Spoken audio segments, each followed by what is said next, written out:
Perfect. Welcome to Coffee Connect, everybody. I'm Roddy. I'm the host.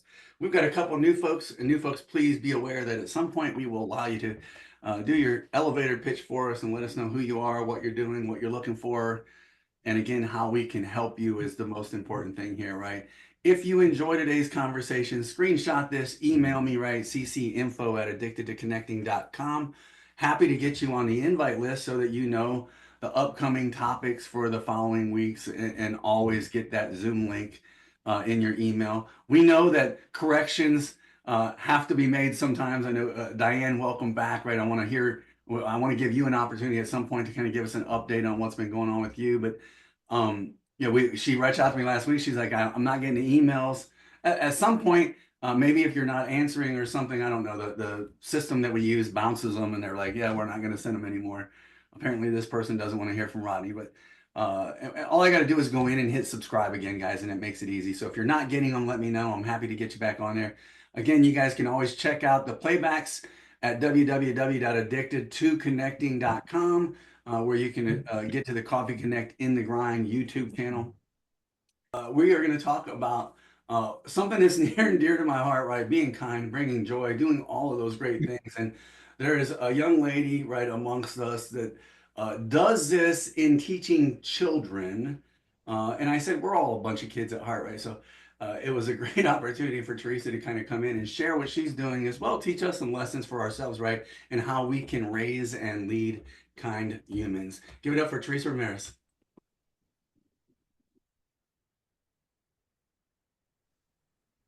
Help if I unmute, huh? Hi, everybody. We just want you guys to just think for just a minute. What would the world be like with more kindness? And how can you make that happen? And I'm talking just sit where you guys are at right now, just sit and try to imagine a kinder, more compassionate world. And that it starts in your corner. And it starts with you. It starts with parents, grandparents, because grandparents are taking care of the kids just as much as the parents are these days. So it starts with you, and you have to put on your, corporations have CEOs. You have to be the CEO of the family and take control and determine the philosophy and the values you want to instill in your children. And that's where it all starts. So I have a simple, straightforward, easy process. It isn't going to just dump a lot of stuff on top of people's plates because parents are so busy these days. It starts with your everyday stuff. And the proverbial hold the door, buy the coffee, those are all great things. But you can go further. And one of the things that I like to, it's simple. It's so simple. It's a smile and a hello. And everybody's like, oh yeah, that sounds good. But I have a great example. A gentleman, he retired, like some of us are in this group, but he was bored. So he went and worked in a parking garage. And he loved that job. He said he's the best job he's ever had. And he went on vacation, and he took a 2-week vacation, came back, and his regular customers, where have you been? I've had the worst 2 weeks of my life. I had no idea. You made all the difference. And they all missed his smile and his good morning, and how that smile and good morning set them off on the right note for the day. And the guy was so funny, and he said, you kindness lady, you always told me how impactful that was, but I never realized until someone told me how impactful my good morning and my smile was to them. So people are like, okay, we've heard all this. It sounds nice and fluffy, but the studies have been done on how you and I, anybody in this room, share an act of kindness, our serotonin levels go up. Serotonin are our happy hormones. So from one act of kindness, you and I have raised our happy hormones. We're two happy people. The fascinating thing is that all of us in this group that witnessed that act of kindness, all of our happy hormones go up. So from one act of kindness, in our little corner of the world, we have created a ripple of kindness. And the idea is that if we're all just focusing on our own little corner, we can create that ripple, and those ripples are going to merge together and create a wave of kindness that washes across the country and around the world. So don't say, yes, I've heard this and it sounds nice and fluffy. It does have a biological change in us that makes things crazy. So how do you do this? You want to make it as natural as breathing. And like I said, it's just your everyday activities. And it is like the holding the door, putting the shopping cart back so it's not in the middle of the parking place. I know I was in Hobby Lobby the other day and a woman was trying to reach a box on the top shelf. And I just said, let me get that for you. And she's like, thank you. And, it's just those little things. It's in the grocery store. We all love those produce bags, right? We can't get them open. We had a woman, she's got the toddler in the cart and she's trying to open the produce bag. The toddler's screaming and you could just see it on her face. If I could just get these two things, I can get out of here. And a gentleman came over, took the produce bag, opened it, handed it back. The kid stops crying and you can see the weight of the world has been lifted off that person's shoulders. And all it took was opening the produce bag. That's how simple it is. And it wasn't anything extra that added on, piled onto the plate. All those things, those little things. I know, Rod, your child just graduated from Lebanon. I have a nephew over at St. X, and I was watching his volleyball game. And the grandparents were older, trying to get up. They couldn't see because there were so many people, so they wanted to move up in the bleachers. But she was very unstable on her feet. And I just held an arm out for her, and she goes, oh, thanks. I just want to get higher. I can't see. And I said, that's fine. Again, I didn't even have to get up. I just had to hold my arm for her. That's how simple it is. And the key to this, your children are watching. Your grandchildren are watching. Parents are the number one role models for their children. That's why being the CEO and establishing that philosophy makes a big difference. You can also, as parents, you sit down, okay, this is what our philosophy is going to be. Here is our mission statement, so to speak. And then grab the kids, because this also happened. You grab the kids and say, okay, this is what we as a family are going to intentionally do each day, each week. Go through it. I had a couple who said they did that, and their two teenage sons said, we have another one to add. And go ahead. We want to remove the word hate. They had seen how the word hate twisted people and how the negative effect it had on their fellow classmates, on their peers. And they wanted to never use that word. So take the time to talk to your kids when you're creating that philosophy, that mission statement for your family, because you'll be surprised. Kids surprise me every day on what they see and what they say. Okay, if this is it, then we got to get rid of this, or we have to add that. You'd be surprised. And the other thing with your modeling this behavior, you're the number one role model, you're the CEO. So we're raising future leaders. So you have to model that. You have to model behavior of a future leader so they will follow you. And shoot. We can continue to do that, but always keep that in mind. And that goes down to social media. Social media, and I forget who said it before, aren't we lucky we grew up without it? Yes, we were. But what are you posting out on social media? What does it look like? Is it positive? Is it negative?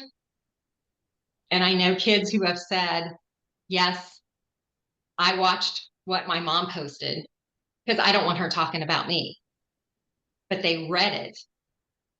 And if it's negative, well, if mom can do it or dad can do it, then I can do it over here on my social media. No. So be aware of what you are posting. Is it uplifting? Is it positive, informative? That's what you have to be aware of what you're doing. And I think that's sometimes hard for us, but that's where the intentional part comes in. And as you're doing this, you're making kindness as natural as breathing, using those every day-to-day activities, day-to-day events, the parking garage. What's really happening as you're doing this and you're creating that role model, your kids are watching, they're listening. You know what's going to happen? Your 6-year-old, after you've raked up all the leaves in your yard, is going to look at Mr. Jones's yard and say, hey, he's got a broken leg. Let's go clean his yard up too. Your 6th grader is going to be in the lunchroom and see a kid in a wheelchair who cannot push his wheelchair and carry a tray, the cafeteria tray. So he goes over, carries the tray, asks him where he wants to sit, and he kind of shrugs, well, come sit with us. And the fun thing about that one was the kid who carried the tray for him was an athlete, and all his friends at the table were athletes. The kid in the wheelchair knew every sports statistic out there. They had 3 years in that school, and it was Loveland, by the way, Rod. And they had 3 years in that school together, and they just enjoyed an amazing, amazing friendship. And he would never have done that had he not offered to that tray. But his parents are modeling that kindness behavior. So your kids are kind when you're not around. I can give you tons of stories of things people have said to me. We had, you're flying. And I know Rod, I think might be you again. You're flying to Europe, and you're getting in the airplane. Are you helping people put the shorter people like me who are trying to put the things in the overhead bins and you can't reach it? Those, just those kind of little things that make a big, big difference, a big impact. And now that you've got this as natural as breathing, you can organize the soccer team to get new socks for the homeless. Number one thing, homeless shelters requested brand new socks and t-shirts. You can do that. I had a group of women who decided that's what they wanted to do after our long discussion. And they collected almost 14,000 pairs of socks. So you can do the bigger things when you work together. And now we're going to move into, you've got things rolling. You're going to move into being the big payoff, as I say, being kind in those awkward, sticky situations. Teresa, I don't want to Yeah. interrupt. Can we take a minute? I think so. You talked about being the model. Can we take a minute and kind of go to breakout room and allow people to kind of share maybe where Sure. they're. And I know people have made comments, and I'm sorry I haven't been able to read them. I love, yeah, Jeff D said, I'm always happy to be the tall person for people at grocery stores. Yeah. Ditto, Jeff, right? Right. But so let's go to breakout and just kind of give everybody an opportunity to share where have they been intentional on these acts and modeling, right, for their children, for the people around them, for their teams and things like that in the past. And thank you all for your support. I appreciate it. And this is what you get when you try to readapt your spiel, because I forgot to tell you why I started this. And it makes a whole lot more sense that way. And there was a school shooting in Parkland, Florida back in 2018. And no, I didn't know anybody back then, but it just really, I guess it was kind of maybe the last straw. I thought, we've got to do something. We have to do better. And I thought about grieving with those kids, sympathizing. I'm sitting here, the kids can do better. They can be kinder to each other. Go sit with that kid at lunch. Somebody, in school, they are always dropping stuff, pens, pencils, books, whatever it is, help them pick them up. Just those simple things. Be kind to your teachers. Be kind to the cafeteria workers, the custodian, the invisible people, I call them. And I had done a 21-day kindness challenge for that, for specifically for kids who do they encounter each day? And that did include the cafeteria workers and the custodians, because those are kind of invisible people. Reach out to them as well. So that's how this all got started. And when I do my spiel with parents, I start with a gunshot, because that's the thing the kids are most afraid of, that sound. When they go to school, no one wants to hear that sound. And so that's what this is all about. And we can make a difference. Now, moving into the payoff. How do we be kind in those awkward, difficult situations? And I have a lot of stories. So I was in a cafe with a friend. We're having lunch, actually over in Brookwood, for those in Cincinnati. And we sat down. They were really kind of busy. And the server comes up and says, "What do you want?" And we're like, "Well, we have a couple questions about the menu." "I don't know.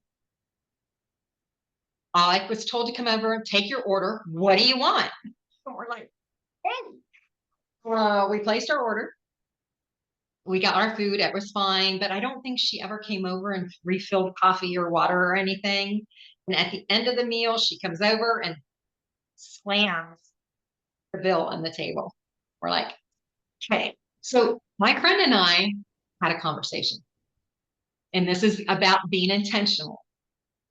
We had every right to call a manager and complain, because she was bad. I have not had anybody before or since that was this bad. But we talked about it. And I said, "Well, I have another idea." But I was with her. I'm like, "Yeah." So we did. We talked about it. I said, "I got another idea. Let's just tip her normal tip. And then on the receipt, I put a smiley face and 'You are designed to shine.'" Gathered our stuff up, walked out the door. Would you believe she chased us into the parking lot? And she's crying. And she looked at me and she said, "Thank you. I really needed that today." Turned on, ran back into the restaurant. Personal pain is as unique as a fingerprint. You never know what someone is going through. So always, always be kind. And we had no idea. I had no idea what that impact was going to be. But I mean, how many times have anybody been in the server hasn't been that actually polite, has been on the rude side? We've all been there. So maybe there's something that's going on, happened last week, happened yesterday. Maybe the water heater blew up before she came in. You just don't know. Mm-hmm. And so I always say, be kind. So that's one thing. It's rarely about you. That's the other thing you have to remember. It's rarely about you. So keep that in mind. Shoot, who was talking about road rage? Somebody was earlier. And I had a situation where I got off the exit ramp, and when the light's red, so I stopped. Well, the guy in front of me gets out of his car and starts yelling and screaming. He's coming for me. And I'm like, "Are you kidding me?" I have no idea what I did. To this day, I have no idea what I did. So I had done something, and I picked this up and put it on and waved through the windshield. And he couldn't stop fast enough and get back in his car. And to this day, I wonder what he told people when he got to his destination. Who was with the crazy lady with the clown nose? But it was better. That was a funnier conversation than complaining she cut me off or whatever it was I did. So my thing with road rage is there is no place in your journey in kindness for road rage. Your future driver is sitting next to you. You've got kids in the back seat. So when you are using this colorful language or hand gestures, they see that. And so your future driver that's sitting next to you is saying, oh, okay, when I get there, I can do that too. No, no. And there's a lot of road rage, like in my situation. Road rage, they don't know what they did. I had no idea what I did. 9 times out of 10, that's really the case. And you're yelling and screaming and doing things with your hands to the air. I mean, they passed you a long time ago and have no idea. So let's be the role model for our kids, for our future drivers, our future leaders, and really work on it that you're not going to have road rage. I know I loved my horn a lot, and I had to put a sticky note over my horn and put stop. So I actually no longer use my horn hardly ever, to the point where even the person that's texting while they're at the stoplight and it needed that little gentle reminder, I don't even do that anymore. But that is another, use your humor instead of being unkind or lashing back out at somebody. Use your humor. If you're one of those people that can rattle off one-liners, I am not. That's why I have props. Do it. Do it, because that diffuses the situation, and then you can have a normal, rational conversation when people just kind of snap out of it. And the last technique on being kind in those awkward situations, W.C. Fields said, just because you were invited to an argument doesn't mean you have to attend. And I thought that's pretty profound, because how many times have you been sucked into an argument and you don't even realize it? And you're like, wait a minute, when did this start? It happens all the time. So instead of jumping into that argument, kind of say, thank you for your opinion. I'll give it some thought. Let's agree to disagree. Those kind of things. Because it stops that conversation and it stops the argument and it stops it from escalating and getting out of hand. And sometimes you just have to walk away. You have to sit and think, is it worth it to be right or to be kind? What is it worth it? Is it worth it to continue an argument where you will no longer be speaking to a family member? Is it worth it to continue an argument and you will no longer be friends with someone you have been friends with for 30, 40 years? Think about that. Think that I am no longer going to have my family over for Thanksgiving anymore because of a disagreement. So think about it. Is it worth it? It's not worth it to me. You're being the role model, the CEO. You're raising future leaders. What do you want them to act like? And is it worth them not seeing family members, not getting to really know their aunts and uncles? So at the end of the day, those are some ways for payoffs to be kind in those awkward, sticky situations. I know I had somebody ask me recently, again, a flying incident. The guy in front of her had leaned back the chair and she had a drink. The drink spilled. So she was really mad. And she really felt she couldn't do anything. But what do you guys do? Did anybody here lean that chair back? My philosophy is, yes, you have every right. The airline policy says you can lean that chair back, and you can.